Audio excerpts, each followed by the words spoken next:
This week, I was speaking with someone about the state of the church in the UK, and we noticed that there seemed to be two parallel stories circulating at the moment, one of rapid decline and another of surprising new growth.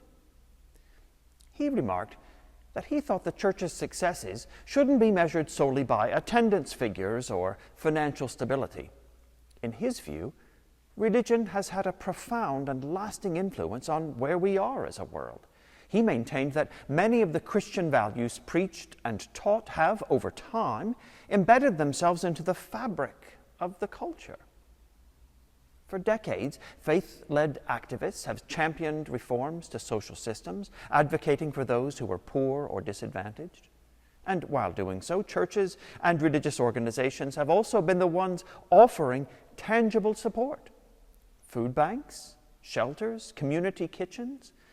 Faith movements have helped shape the very idea of social welfare.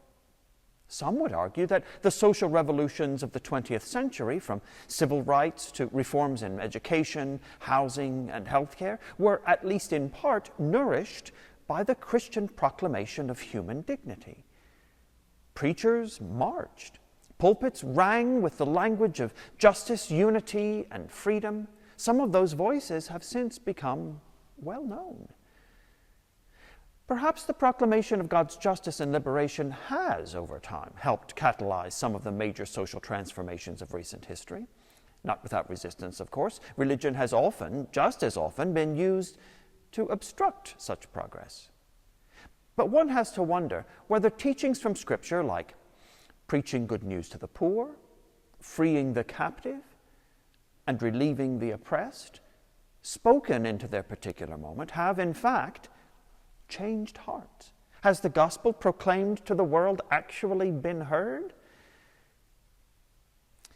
Well, just for a moment, let's say it has. Let's say that some of what we've seen happen in recent times, the widening of rights for marginalized groups, greater protections for children and vulnerable adults, the growing consensus around dignity in care and inclusion, are, at least in part, fruits of the gospel of Jesus Christ. Perhaps that's something to rejoice in. But not all Christians are. And I'm not talking about those political movements, very real today, that use Christianity to demand control and push for a world where no other views, identities, or ways of life are tolerated. I'm speaking about something else. I mean those who hear the message of Christ, who affirm the idea of justice, inclusion, freedom, but when those things begin to take visible form in policy, culture, or even church life, there's a discomfort, a feeling that things are moving too fast, or unsettling what felt stable. We get a glimpse of that in today's gospel, where the liberation of one man throws an entire community into confusion. Jesus sets him free, breaks the power that had held him captive, and restores him to an equal place in society. It is by any measure good news. But the response isn't joy, it's fear. These people are disturbed. And they ask Jesus to leave. Perhaps this is the way it's always been with the proclamation of God's justice. It sounds good. Liberation, dignity, inclusion. Who wouldn't want that? But the reality is more demanding. It asks for change. It asks people to rethink what they thought was fixed. It asks communities to make room for those who were not included before.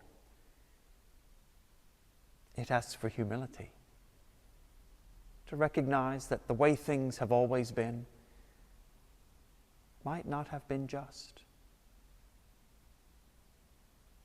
That's a hard gospel to welcome,